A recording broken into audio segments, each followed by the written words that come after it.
चुनाव लड़ने के कई मायने और कई तरीके होते हैं। कुछ जीतने के लिए लड़ते हैं, कुछ साख बचाने को, कुछ वोट काटने को, कुछ वजूद बचाने को। इसी तरह चुनाव लड़ा भी कई तरीके से जाता है। कई तरह की रणनीति, कई तरह के समीकरण साधे जाते हैं। चुनाव के नतीजे भी कई तरह के होते हैं। कभी क्लीन स्वीप होता है तो कभी प्रचंड बहुमत मिलता है।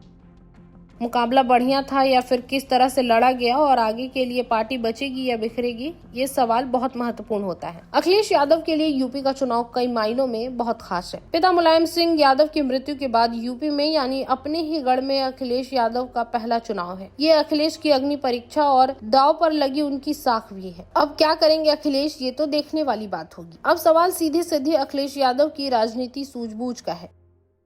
पिता की विरासत को संभालते हुए अब वो किन के साथ लेकर चलेंगे, किन मुद्दों पर लड़ रहे हैं, किन मुद्दों पर रिएक्ट कर रहे हैं, कैसे रिएक्ट कर रहे हैं, सोशल मीडिया पर ही एक्टिव हैं या समाज में भी, पिता के करीबियों के साथ उनका क्या रवैया है, पिता के पारंपरिक वोट बैंक के साथ उनका समीकरण किस तरह का है, यह सब आगामी चुनाव के परिणाम में दिखेगा। यूपी में मुलायम सिंह यादव की सरकार भले ही पहले चली गई हो, लेकिन मुलायम सिंह यादव के रहने तक वे उनकी पार्टी हमेशा ही चुनौती की तरह रही।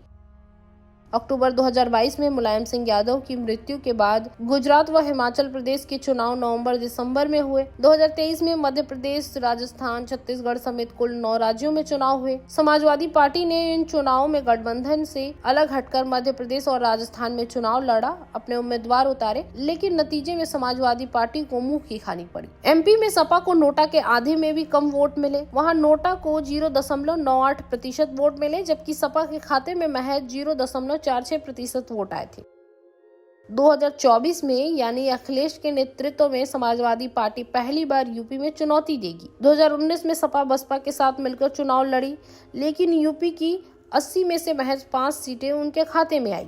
मैनपुरी, रामपुर, आजमगढ़, संभल और मुरादाबाद। इन जीती हुई सीटों से ही आजमगढ़ और रामपुर सीट अखिलेश यादव और आजम खान के इस्तीफे के बाद हुए उपचुनाव में बीजेपी ने जीत ली। बस मुलायम सिंह यादव के निधन के बाद डिम्पल यादव मैनपुरी सीट को बचा पाई। देखा जाए समाजवादी पार्टी और अखिलेश यादव के लिए खराब नहीं, अच्छा करने को बहुत कुछ है। 3 लोकसभा सीटों को 13 में भी बदल सकते हैं और 30 में भी।